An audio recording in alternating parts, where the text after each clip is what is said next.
Assalamualaikum warahmatullahi wabarakatuh. Dan terhormat Bapak Kepala SMP Negeri Fatul Jawa, Bapak Muhammad Muslimin SPJ, yang saya hormati para senior dan teman-teman rekan sejawat di SMP Negeri Fatul Jawa. Alhamdulillah pada hari ini kita berusaha bertemu dalam rangka kegiatan tadi workshop, dan saya bagi mungkin dadakan di Pak dan nyela-nyela untuk kegiatan diseminasi tentang budaya positif, salah satu dari modul akhir 1, yaitu modul 1-4. Mohon maaf sebelumnya, bukan bermaksud menggurui apalagi yang sudah lulus sebagai Pak Rofi, atau mungkin teman-teman yang sudah lulus tema atau modul budaya positif di PMM. Ada yang budaya positif, mungkin sudah ada yang membuka modul tersebut. Saya yakin sudah paham semuanya, sehingga hari ini saya mencoba untuk hanya berbagi saja, hanya menyampaikan saja diseminasi, yaitu menyampaikan apa yang sudah saya peroleh pada saat proses, kemudian hari ini mencoba untuk saya sampaikan kepada Bapak. Baik, budaya positif merupakan diseminasi dari modul 1-4. Ya, jadi Dewan menggunakan sekolah sebagai sebuah ladang tempat persemaian bibit. Tempat persemaian agar bibit bisa berkembang secara maksimal, maka petani dapat memperbaiki kondisi tanah, memelihara bibit tanaman, memberi pupuk dan air, membasmi ulat dan atau jamur-jamur yang menghidup bibit tanaman dan lain sebagainya. Dari uraian tersebut kita perlu memahami bahwa sekolah diibaratkan sebagai tanah tempat bercocok tanam, sehingga guru harus mengusahakan sekolah dari lingkungan yang menyenangkan, menjaga dan melindungi murid dari hal-hal yang tidak baik. Dengan demikian karakter murid tumbuh dengan baik sesuai dengan profil belajar kami. Jadi mungkin menyesuaikan dengan profil. Tujuan dari diseminasi kali ini yaitu merupakan nyata budaya positif, bertujuan menemukan budaya positif sekolah dengan meyakini nilai-nilai kebijakan kebajikan dan universal, serta menciptakan disiplin kuat sebagai profil belajar Pancasila. Pertanyaan pemantik, mungkin bisa setuju atau tidak setuju. Apakah Bapak Ibu setuju hukuman itu dapat mendisiplinkan anak? Setuju tidak Bapak Ibu? Apakah hukuman dapat mendisiplinkan anak? Tidak. Wildan setuju ya. Pak Rohim? Kalau saya gitu ya gitu. Setuju ya. Nah ini ya. Oke, pasti punya cara pandang berbeda-beda ya. Oke, yang kedua, pemberian dengan hukuman dengan hal positif seperti membaca atau membersihkan, sering saya lakukan ternyata ya. Membersihkan dalam sekolah apakah dapat meningkatkan disiplin anak? Kira-kira gimana Pak Wiyung? Ini poin kedua, pemberian hukuman dengan hal positif seperti membaca atau membersihkan dalam sekolah apakah dapat meningkatkan disiplin anak? Ya. Ya, oke. Bu nanti biasanya kalau dikasih suruh membaca apakah meningkatkan disiplin anak? Iya. Ya, oke, ya sama. Ya. Yang ketiga, memberi penghargaan dapat meningkatkan motivasi belajar anak? Ya. Betul. Ya, jadi berkaitan dengan motivasi. Oke, jadi jawabannya yang pertama ya, ada yang tidak. Yang kedua mungkin lebih cenderung ke iya, yang ketiga ya. Oke, ini pertanyaan penting. Disiplin positif dan nilai-nilai kebajikan universal ada beberapa materi yang bisa saya sampaikan. Yang pertama, perubahan paradigma. Ada A dan B. Soblekah A dan B ini sobekan sering kertas kecil, tulislah benda dan sesuatu yang sangat berharga untuk Anda. Letakkan di salah satu tangan Anda dan genggam benda tersebut dengan segala daya. Buatlah sebuah kapal. Misalnya ada A dan B, satunya menyobek kertas dan dimasukkan ke dalam kertas tersebut. Teman Anda, misalnya Anda sebagai tadi mencoba dengan sekuat tenaga dengan berbagai cara untuk meminta Anda berikan benda tersebut. Bisa membujuk, bisa mengancam, bisa menjadi merayu, bahkan menyimak, atau apa saja agar dapat mengepalkan. Jadi misalnya Pak Wildan di posisi A, saya di posisi B. Saya punya tantangan untuk membuka tangan Pak Wildan. Oke, tangannya Pak Wildan dibuka. Gimana caranya? Pak Wildan yang mempertahankan, saya yang mencoba membuka. Nah ini bagian dari perubahan paradigma ini. Ya apa yang terjadi macam-macam. Ya ada yang mungkin sampai mempertahankan sampai sekuat mungkin, ya. Ada yang mungkin dengan cara merayu bisa jadi bisa sembilan pasti beda-beda ya. Ada yang memang ternyata dia kuat sekali, masih beda-beda. Nah, dalam hal ini siapakah yang sesungguhnya memiliki kontrol dalam hal ini ada stimulus dan teori kontrol. Ya.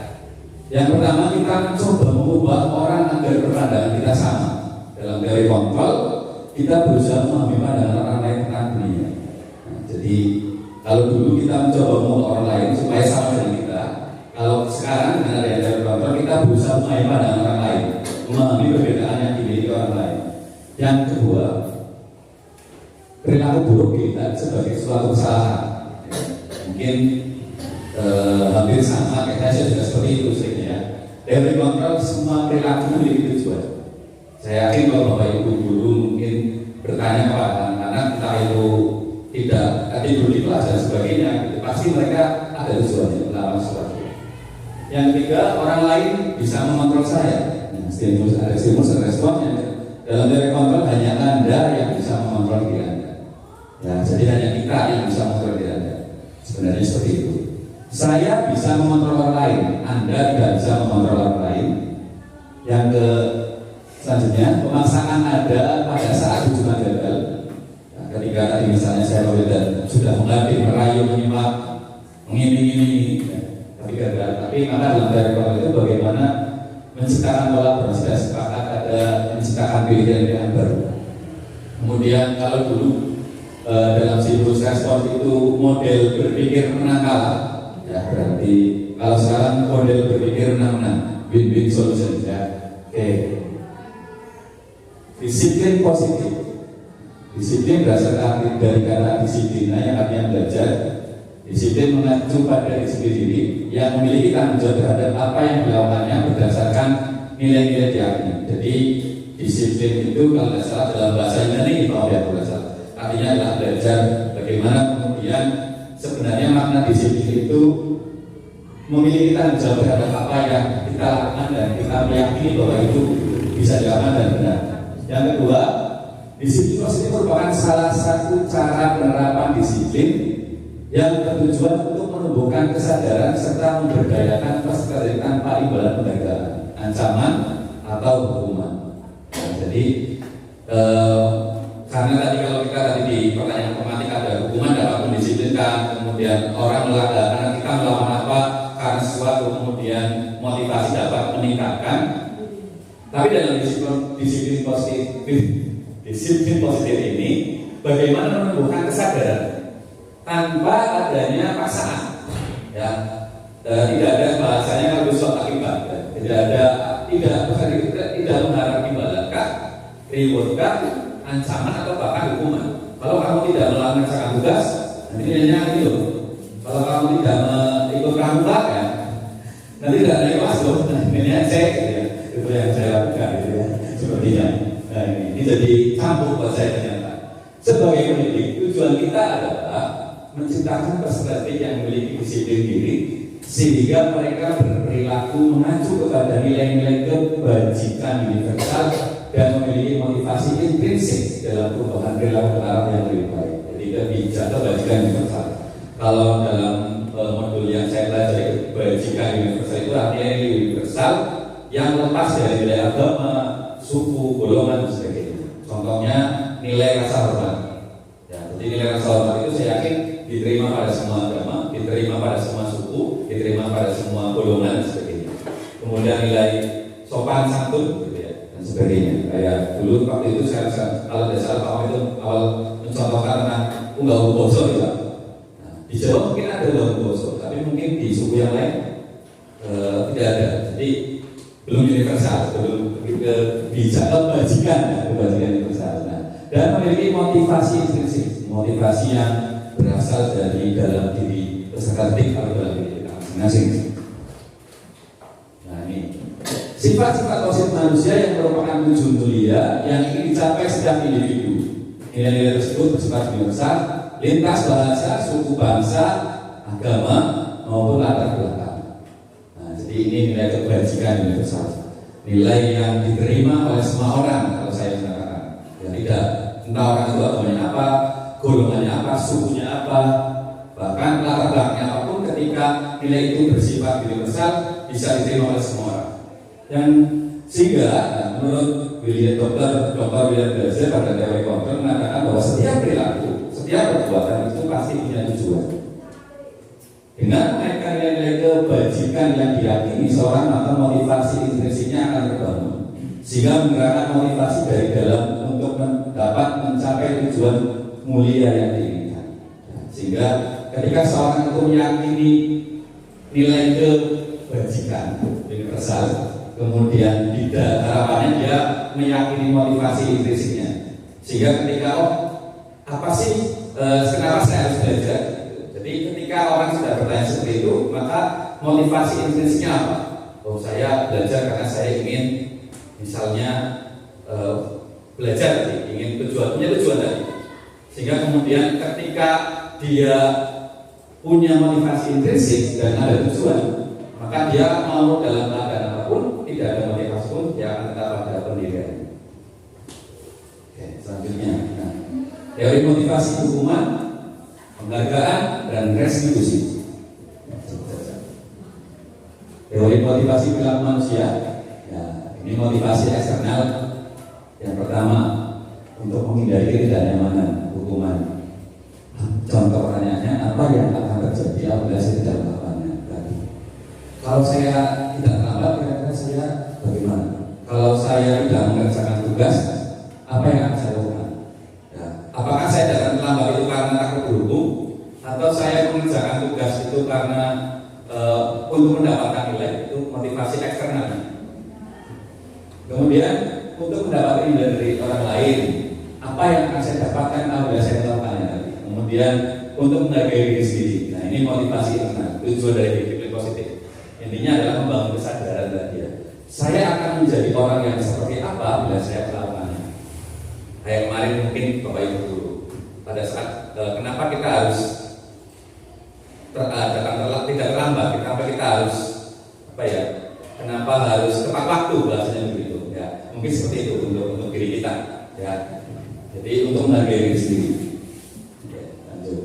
Ini bedanya hukuman, konsekuensi, dan restitusi. Nah, hukuman itu tidak terencana atau sudah bersifat tiba-tiba. Nah, murid tidak tahu apa yang akan terjadi, juga tidak dilibatkan. Nah, yang kedua bersifat terlarang, bisa berupa psikis dan bisa berupa hubungan fisik. Kemudian konsekuensi, nah ini mungkin sedikit levelnya rencana. Disepakati sebagai peraturan yang kemudian murid tak dibuat tidak nyaman, kemudian sikap guru yang selalu memonitor murid. Nah, mungkin ya, yang ketiga, ini yang diharapkan, sebenarnya diharapkan idealnya ya. Kita bicaranya idealita ya. Mohon maaf, saya juga masih belajar. Restitusi itu bagaimana proses yang menciptakan kondisi bagi murid untuk memperbaiki kesalahannya. Jadi saya tahu salahnya, saya harus bagaimana terhadap kesalahan tersebut. Kemudian kolaboratif yang mengajarkan murid untuk mencarikan solusinya. Ini perbedaan hukuman konsekuensi. Bapak Ibu kira-kira dari ketiga bagian ini kita seringnya melakukan yang mana?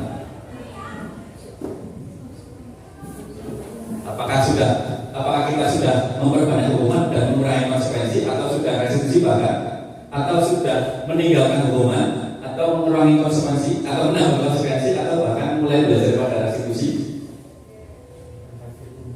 Gimana Pak Wiyun? Kalau mereka biasanya sisik gimana kita kalau saya malah justru mau bertanya ke Mas Dede, belajar sekali di misalkan pramuka di basis pramuka itu, terutama di Mas Dede itu siswa bisa manut langsung baris, siap, barisnya sudah tahu, hadap kiri, hadap kanan dan sebagainya. Tapi setelah di luar pramuka itu mereka bisa susah sekali untuk baris ya. Jadi kira-kira itu masuk di mana? Di metodenya itu masuk di sebelah mana? Biar bisa biar sama ya. Oke. Monggo ada yang mau bersharing lah, kita sharing saja berkaitan dengan tadi mungkin ketika ketika diajar saya manut kayak gitu ya. Ya. Ketika pas pada ilmu itu pada perkenalannya bisa digunakan untuk olahraga. Iya gitu. Ya kalau saya mungkin termasuk anak itu bisa belajar mandiri karena mungkin kan dimotivasi intrinsipnya. Jadi mereka itu senang dulu. Jadi lebih. Kenapa sih saya itu pramuka kayak gitu? Kenapa saya mau gitu? Jadi ketika sayangnya mungkin itu belum terbangun dengan motivasi tujuannya mungkin mas kalau saya. Jadi anak kalau seperti itu senang. Tapi ketika di kelas itu sebenarnya saya sama gitu. Saya di kelas itu tidak membedakan antara anak DP dan tidak bukan DP gitu. Tapi ya mohon maaf ketika pelajaran ya sing males ya males mohon maaf ya mohon maaf. Tapi yang rajin ya rajin dia tidak. Walaupun anak DP yang kadang turun di kelas ya ada gitu. Itu contohnya mungkin. Jadi yang belum bisa saya bawa adalah bagaimana itu masuk di kesadaran itu di dalam kelas itu. Mungkin itu yang makanya hari ini kita bareng-bareng belajar tentang disiplin positif, harapannya seperti itu. Mungkin itu. Mungkin ada yang lain kira-kira lebih banyak yang mana. Saya sendiri berusaha untuk mengurangi hukuman yang sifatnya fisik itu. Mungkin mana itu tahu. Anak-anak itu malah kalau ditanya kayak gitu, ditanya silakan kalian mau apa gitu. Selari pak, terus saya tolak. Jangan lari, kalau lari sifatnya fisik nanti kamu pasti nggak berangkat lagi. Gitu. Saya sekarang mencoba untuk mungkin lebih banyak konsekuensi lebih dahulu. Ya, karena kalau restitusi mungkin perlu pendekatan lebih khusus dan sebagainya. Nanti kamu bisa sering. Jadi kalau saya sekarang itu ya sudah apa bagaimana? Gitu. Saya mengerjakan tugas pak. Tugas mana yang kamu pilih? Ya, tugas yang terkait dengan pramuka. Nah, kemarin baru ada konsekuensi mungkin ya. Contohnya membuat peta pita, membuat papan peta pita dan sebagainya. Nah, ini yang hukuman fisik terutama itu bisa dibedakan di mabul biasa dengan olahraga misalkan. Karena kan saya sering misalkan dibuat 2 kelompok, kemudian yang lari kalah, kemudian mereka harus push up misalkan. Itu kan beda. Sama saja dengan itu hukuman. Tergantung kita melihatnya bagaimana. Kita dari sisi hukuman atau konsekuensi itu terencana atau tidak. Kalau terencana berarti maksudnya konsekuensi. Mungkin seperti itu. Tapi kalau kamu nggak ya kalau itu kan itu sesuai peraturan sudah sepakati mungkin itu. Nah, cuma bagaimana kemudian tadi memperbaiki kesalahannya. Kalau restitusi itu bagaimana memperbaiki kesalahannya, membangun motivasi intrinsipnya lebih sadar seperti itu. Itu kalau kecuali maksudnya kerja mungkin kayak saya datang terlambat lari, nah itu hukuman langsung hukuman. Tapi kalau mungkin pengalaman saya dengan Mas tadi lebih ke konsekuensi. Gimana Pak Betan? Ada lanjut. Oke. Jadi mungkin kita kayaknya sudah mulai masuk konsekuensi ya.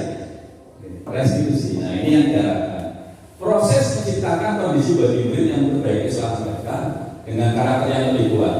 Restitusi juga merupakan proses kolaboratif yang mengajarkan murid untuk mencari solusi untuk masalah mereka dan membantu murid berpikir tentang orang seperti apa yang ingin mereka menjadi dan bagaimana mereka harus memperlakukan orang lain.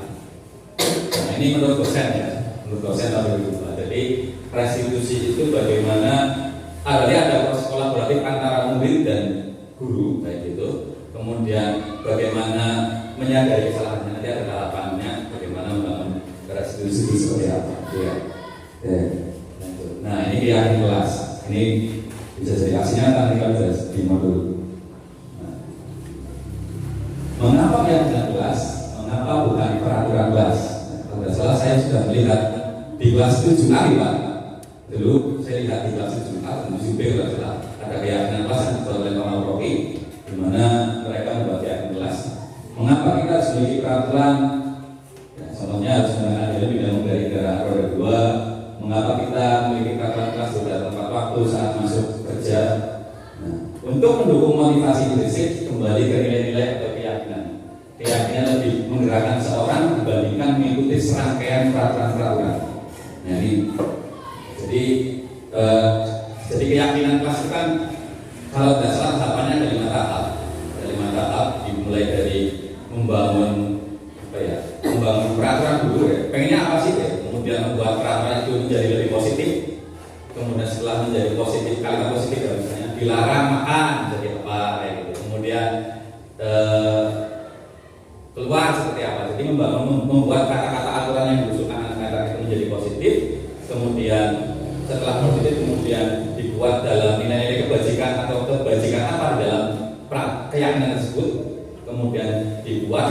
seperti tabel dan sebagainya, itu kira-kira mana yang akan sesuai. Ya begitu. Lanjut. Nah, keyakinan kelas ini bersifat abstrak, pernyataan universal, dibuat dalam pernyataan yang positif dari saya sebutkan. Sedikit saja agar mudah diingat, sesuai dengan kondisi kelas dan sekolah sehingga mudah diterapkan. Semua warga sekolah, warga kelas dilibatkan saat membuat keyakinan kelas. Berarti kalau kita warga sekolah berarti membuat keyakinan sekolah, berarti guru, murid dan sebagainya. Tapi mungkin yang lebih saya juga belum melaksanakan ini karena kebetulan materi saya sekarang sedang masuk ke materi norma dan dasar. Harapannya nanti di akhir pembelajaran baru proses keyakinan kelasnya, biar nanti ada aturan dulu, kemudian setelah selesai ke proses pembentukan keyakinan kelas. Nah, setelah keyakinan kelas kita juga harus tahu kebutuhan dasar manusia. Kebutuhan dasar manusia. Segala sesuatu yang kita lakukan untuk mendapatkan apa yang kita inginkan. Seluruh tindakan yang kita lakukan memiliki tujuan tertentu, dan semua usaha terbaik yang kita lakukan adalah dalam rangka agar kebutuhan dasar kita terpenuhi dengan baik. Jadi segala sesuatu yang kita lakukan untuk mendapatkan apa yang kita inginkan itu kebutuhan, baik yang kelihatan maupun yang kelihatan. Oke. Nah, ini ada 5 kebutuhan dasar manusia. Ini yang pertama bertahan hidup, ya, makan, pakaian, tempat tinggal, keamanan, kesehatan, kemudian penguasaan harga diri, keinginan untuk dianggap, memimpin, berprestasi, diakui, didengar, juga kebutuhan kesenangan, bermain, humor, antusiasme dan tertawa, kemudian kasih sayang dan rasa diterima, ini juga penting. Iya, bojo juga penting. Itu kan kebutuhan kasih sayang Pak Yu, ya. Jadi wajar ya kalau Pak Yu juga sangat-sangat membutuhkan sepertinya. Ya. Diterima, diberikan, berbagi kerja sama menjadi bagian dari kelompok. Walaupun kasih sayang mungkin jalannya diartikan cinta saja Pak Yu, tapi cinta dan kasih sayang itu luas sekali ternyata Pak Yu. Ya. Benar kebebasan, mandiri, kemudian memiliki pilihan untuk baru-baru dan untuk mengendalikan. Nah, mungkin itu kebutuhan manusia. Nah, ini 5 posisi kontrol kita sebagai guru. Oke. Nah, kira ada penghukum, teman, pembuat rasa bersalah, pemantau, manajer. Jadi 5 posisi kontrol. Ya. Oke. Contoh penerapan 5 posisi kontrol. Kasus siswa tidak memberikan bukti lengkap saat upacara bendera. Nah, ini saya mau sampai di sini sebenarnya. Hormat pada bendera 1 jam. Nah, itu proses hukum. Karena tadi ya hukum itu tiba-tiba. Misalnya nggak pakai atribut lari, itu kan tiba-tiba tidak ada kesepakatan. Kemudian membuat rasa bersalah. Berapa kali Bapak harus beritahu kamu dalam saja menyesatkan. Ya, jadi ada seolah-olah kalimat itu seolah-olah memojokkan, tapi membuat anak itu merasa ya kayak gitu. Saya merasa bersalah kayak gitu. Itu yang iya ya. Kadang-kadang ya mungkin untuk anak-anak yang sudah kebal sama guru ini kayaknya memang ya nanti kok guru bosan isi darah kayak gitu. Ya, membuat rasa bersalah. Tapi bagaimana? Kadang-kadang kita melawan itu.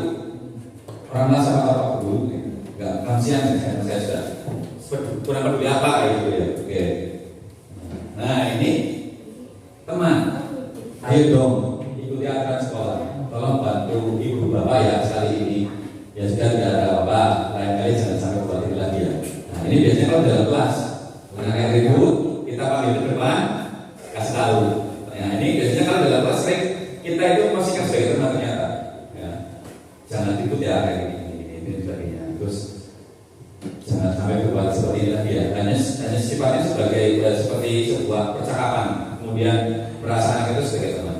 Kemudian pemantau.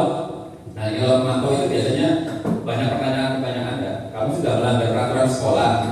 Kamu tahu kan konsekuensinya setelah upacara kamu beli atributnya operasi dan jangan diulangi lagi. Ya. Nggak pakai hasduk sekarang dia hasduk ya. Nggak pakai. Nah itu bisa lagi ya. Kamu tahu kan kalau hari Jumat nggak pakai hasduk. Kamu tahu lebih kepada memantau ya. Penerapan 5 posisi kontrol itu yang terakhir sebagai manajer. Restitusi manajer. Apakah kamu tahu kesalahanmu? Kira-kira bagaimana kamu perbaiki kesalahanmu? Ini yang diharapkan, yang ideal gimana? Yang ideal. Jadi kita bertanya sebagai manajer, ya sebelum disalahkan, ya. Apakah kamu tahu kesalahanmu? Tahu Pak. Ada malah kira-kira bagaimana kamu perbaiki? Gitu. Ya. Oke. Segitiga restitusi terakhir. Satu proses dialog yang dijalankan oleh guru agar dapat menghasilkan murid yang mandiri dan bertanggung jawab. Nah, segitiga restitusi ada 3 tahapan. Yang pertama menstabilkan identitas, yang kedua validasi tindakan yang salah, yang ketiga menanyakan keyakinan. Nah, segitiga restitusi. Yang pertama, jadi ketika kita menghadapi sebuah masalah dengan anak, harapannya dari disiplin positif tadi adalah pekamnya atau luarannya adalah kita bisa menerapkan segitiga restitusi ya di dalam pembelajaran ataukah di dalam anak-anak itu ketika keyakinan sekolah tadi ya. Yang pertama adalah menstabilkan identitas. Jadi menstabilkan identitas itu lebih kepada kalimat-kalimat yang sifatnya supaya anaknya itu tidak rasa bersalah terlebih dahulu ya. Mungkin berbuat salah itu wajar, tidak ada manusia yang sempurna. Bapak juga pernah seperti itu. Mungkin jika Bapak di posisimu, saya akan melakukan hal yang sama dengan kalian. Itu seperti itu ya. Jadi kamu berhak merasa begitu ya, mungkin jadi lebih kepada menstabilkan dari lebih dahulu. Jadi ketika anak itu oh iya ya, jadi kita mulai membangun kesadarannya dari itu dulu ya. Jangan kalau tadi kan biasanya kita ya, biasanya saya gitu. Itu kenapa sih nggak langsung ditanya penyebab kesalahannya? Ya langsung ditanya penyebab kesalahannya. Tidak ditanya yang masih. Disebut siapa ya? Saya masih ya. Oke. Yang kedua, memvalidasi tindakan yang salah. Berdasarkan prinsip setiap perilaku berganti suatu kebutuhan tertentu. Jadi bagaimana kita bahwa tindakan itu salah, tapi kita harus validasi ya tindakan tersebut. Ya. Kamu pasti punya alasan kan melakukan kesalahan tersebut. Kemudian, padahal kamu bisa loh melakukan lebih buruk dari ini kan. Jadi kesalahan itu kita nyatakan salah, tapi dengan kalimat-kalimat yang tadi mungkin yang lebih positif, gitu. tidak menghukum, tidak menjustifikasi. Kemudian kamu harus bangga karena kamu melakukan sesuatu yang penting buatmu. Jadi nanti berkaitan dengan kebutuhan harga diri. Ya, kayak misalnya seorang anak berantem ternyata karena diajak orang tuanya, mungkin kan dia marah gitu kan. Dia marah memukul sampai anaknya pingsan misalnya. Nah mungkin kalimat ini pas, kamu patut bangga karena kamu telah melakukan sesuatu yang penting buatmu. Nah itu validasi kesalahan. Jadi seolah-olah kesalahan itu benar dulu pada anak, tapi sebenarnya kita sedang menanyakan hal apa yang harus kita lakukan. Nah kemudian contoh, kamu melakukannya karena pertahanan sesuatu yang penting bagimu. Oke, yang terakhir, nah ini keyakinan. Apa sih keyakinan kita, kelas kita, nilai apa yang telah disepakati bersama? Seperti apa gambaran sebuah kelas yang menjadi kamu? Atau kamu ingin menjadi seperti apa? Nah, ini yang kami lihat dalam penerapan. Jadi dari sebelum, dari tiga situs ini, intinya mungkin salah satu nilai sebagai guru penggerak yaitu berpihak kepada murid. Bagaimana kemudian murid itu ya tadi menjadi pusat, ya menghamba kepada murid ya, berhamba kepada murid. Mungkin bukan berarti menyembah tidak, tapi lebih kepada bagaimana memperlakukan murid itu sebagai pusat daripada anak itu. Bagaimana kita apa kebutuhan anak, memenuhi kebutuhan. Walaupun kemudian di lapangan itu berbeda mungkin ya, seperti itu penerapannya. Tapi ya dengan hal semacam ini mari kita coba pelan-pelan. Saya yakin saya juga belum bisa sepenuhnya ya. Sehingga saya coba untuk pelan-pelan. Minimal yang tadinya biasa kita pada proses penghukum bisa naik menjadi konsekuensi dulu. Kalau konsekuensi kayaknya sudah baik, baru kita bisa menerapkan restitusi. Ya, kalau mungkin biasa hukum langsung pelan-pelan ya bisa lari gitu ya. Terus tiba-tiba kamu kenapa melakukan ini? Mungkin agak kaget juga. Makanya tadi ada tahapan-tahapan, ada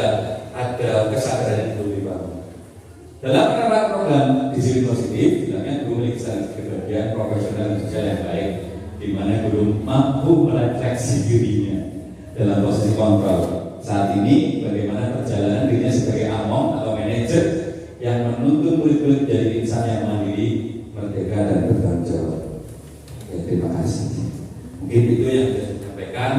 Mungkin ada sedikit umpan balik Pak, satu atau dua orang gitu. Mungkin kita sering saja ya. Mungkin ada waktu ya, mungkin Pak Mam juga sudah punya pengalaman pelatihan dengan kelas. Pak Mam juga sudah selesai pada minggu ini, mungkin bisa sharing dan juga dulu pernah mengikuti diseminasinya Pak, biar bisa teman-teman itu bisa, harapannya bisa menerapkan disiplin positif. Mungkin Pak Mam bisa memberikan modal. Oke, terima kasih Bapak atas penyampaiannya. Saya sendiri walaupun sudah lulus dari GP juga masih belajar ya, terkait dengan disiplin positif ini ya. Yang selama ini saya praktekkan, jadi yang agak masih perlu kita perbaiki, bahwa kita akan menerapkan segitiga restitusi itu kan jika sudah ada keyakinan ya, baik keyakinan kelas maupun keyakinan sekolah. Nah, saya sendiri masih pada tataran keyakinan di mata pelajaran saya, Pak.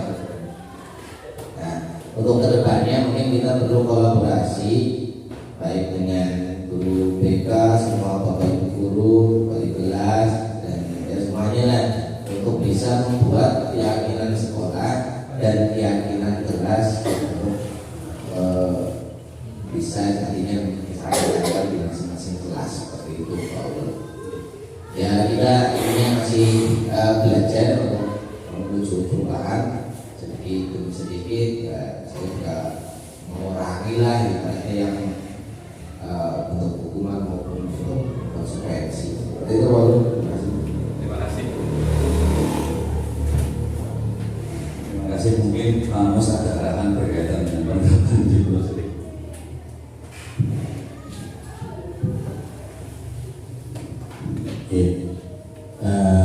Inti dari materi ini juga adalah bagaimana kita mensikapi anak-anak kita yang menurut kita melakukan satu kekeliruan ini atau pelanggaran disiplin dan sebagainya. Memang budaya lama ya, dengan adanya bentuk hukuman, dengan adanya bentuk semacam poin, pemberian poin dan sebagainya, itu secara cepat memang merubah anak ya, secara cepat merubah anak. Saat itu anak berubah, tapi berubahnya karena ketakutan. Itu berubahnya karena ketakutan. Memang awalnya itu berubahnya karena ketakutan, bukan karena kesadaran. Meskipun nanti pada jenjang-jenjang berikutnya itu juga muncul kesadaran. Nah, cuma ini dengan munculnya berbagai macam ilmu, HAM dan sebagainya, proses ini dianggap salah. Jadi kita harus jauh-jauh memberikan hukuman kepada anak, memberikan hukuman kepada anak. Ini kalau di BK ilmu konseling sama persis. Jadi kalau mengkonseling anak itu sama persis dengan cara penanganan ini. Ya, memang prosesnya lama dan butuh kesabaran yang luar biasa. Jadi kita yang menangani. Ya, hilang terus, dikonseling bolak-balik halus, apalagi anak sekarang intinya sudah paham betul dengan kondisi pendidikan sekarang ya, di mana mereka dimanjakan sekali dengan ya, kekuatan hukum. Bapak Ibu guru harus super sabar dan tidak boleh jengkel sedikit pun. Nah, sehingga anak itu di depan kita juga kadang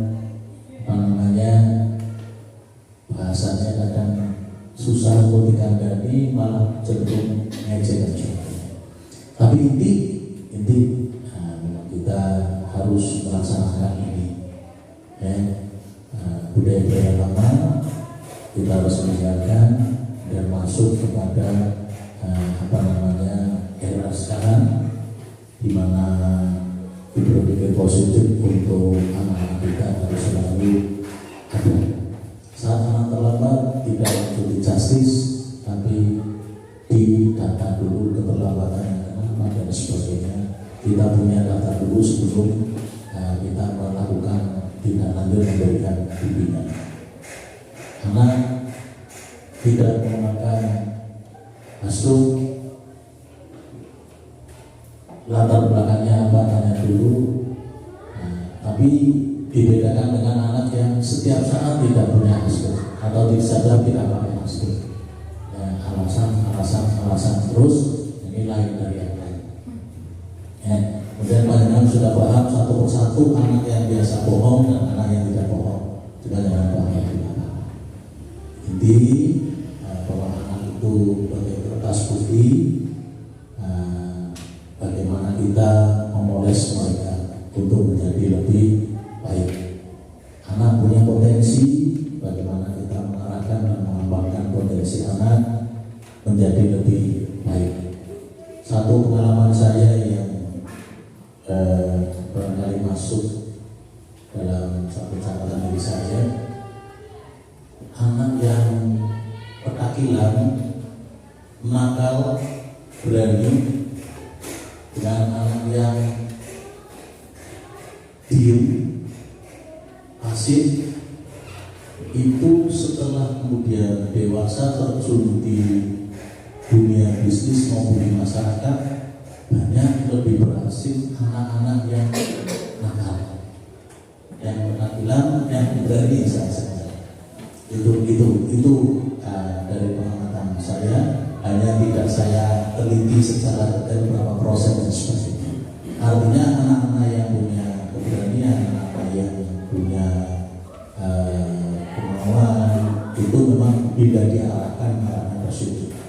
Tapi anak yang pendiam dan sebagainya, yang kadang kita senang, justru untuk memotivasinya itu kadang-kadang sulit. Ya, sulit. Itu kalau dikembangkan dengan berpikir positif dan kemampuan yang ada di sini. Prinsip dengan ada yang sekarang, dengan adanya kondisi sekarang, memang kita harus mengurangi emosional dalam menghadapi anak-anak. Jengkel wajar, sangat jengkel harus mundur dulu, ya, harus mundur dulu. Tapi bukan berarti kita masa jodoh. Terus ada anaknya wong ini, ya anaknya wong bukan anaknya selain wong. Tapi ya tadi, pokoknya kita nyati isunya, memberikan bimbingan, mendidik mereka dengan baik, hindari semaksimal mungkin emosional dalam mendidik anak-anak. Itu aja boleh. Terima kasih Pak Muslimin selaku para semuanya pejabat atas penguatan dan anak-anaknya. Mungkin ada satu lagi dari ibu-ibu. Tadi sudah bilang ibu-ibu lainnya belum, mungkin ada di luar kelas. Kemudian atau nanti Bu Lutfi.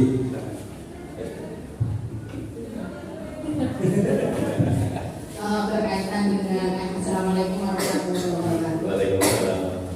Berkaitan dengan keyakinan kelas, kebetulan saya kemarin di semester pertama sudah praktek. Tapi memang tujuan saya untuk membuat aksi nyata. Ya, yang penting sudah mempraktekkan. Tapi memang saya masih belum begitu memahami tentang kalau misalkan kemarin anak-anak juga memberi dia menuliskannya itu semuanya dalam bentuk hukuman. Misalkan ngepel kamar mandi, dia menuliskannya seperti itu, dan saya kesulitan dalam mengubah yang seperti itu menjadi kalimat yang positif. Mohon ya, itu saja Pak. Terima kasih. Luar biasa. Terus sertifikat lagi. Oke, terima kasih itu dari Bu Diana. Saya rasa sudah setengah 3, mohon maaf. Terima kasih sekali lagi atas bantuan Bapak Ibu dalam kegiatan diseminasi yang saya sampaikan. Semoga tadi mungkin kita tidak bisa langsung pada tahap sebagai eksekusi, tapi kita mengetahui kebutuhan anak, tujuan anak itu seperti apa, pelan itu seperti apa, dan tadi kita bisa menempatkan pada posisi kontrol yang benar kalau bisa. Dan harapannya ya kalau bisa kita besok jadi sekolah anak-anak mungkin bisa satu hal yang wajib mungkin ya Pak ya. Jadi garis ini bagi anak bisa diisi. Walaupun tadi dalam hal itu bodoh luar biasa saya yakin gitu. Tapi semoga kita pelan-pelan bisa pada tahap itu. Insya Allah kalau semuanya bisa terapkan ya akan yang lebih baik gitu. Kembali lagi ke program itu. Terima kasih. Mohon maaf waktunya jam pulang Bapak Ibu jadi terlambat 30 menit. Ya tadinya saya tidak mau pakai snack Pak. Terima kasih dah. Mau diseminasi kok orang ngomong gitu sama istri saya. Bisa nggak apa-apa. Ternyata pagi mau ngantar ke sini ternyata harus sudah cabang dinas bersifat jadi tidak ngambil gitu Pak. Mohon maaf kalau mungkin hanya sekedarnya saja. Terima kasih sudah menolong dan membantu saya. Saya Eri. Assalamualaikum warahmatullahi wabarakatuh.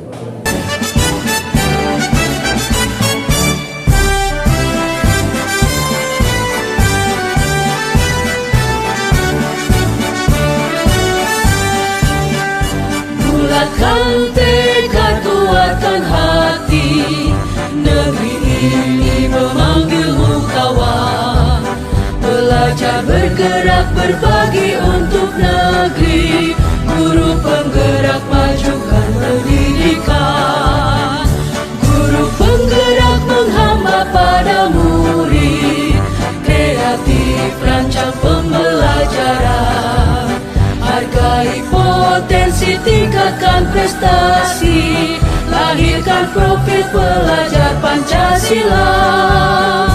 Belajar bergerak berbagi untuk negeri, kita menjalin kolaborasi.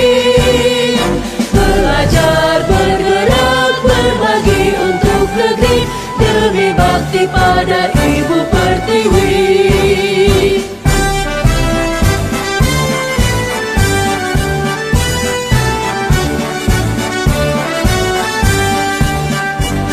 Bulatkan tekad, kuatkan hati, negeri ini memanggilmu kawan. Belajar bergerak berbagi untuk negeri, guru penggerak majukan pendidikan. Guru penggerak menghamba pada murid, kreatif rancang pembelajaran. Hargai potensi, tingkatkan prestasi, lahirkan profil pelajar Pancasila. Belajar bergerak berbagi untuk negeri, kita menjalin kolaborasi. Belajar bergerak berbagi untuk negeri, demi bakti pada Ibu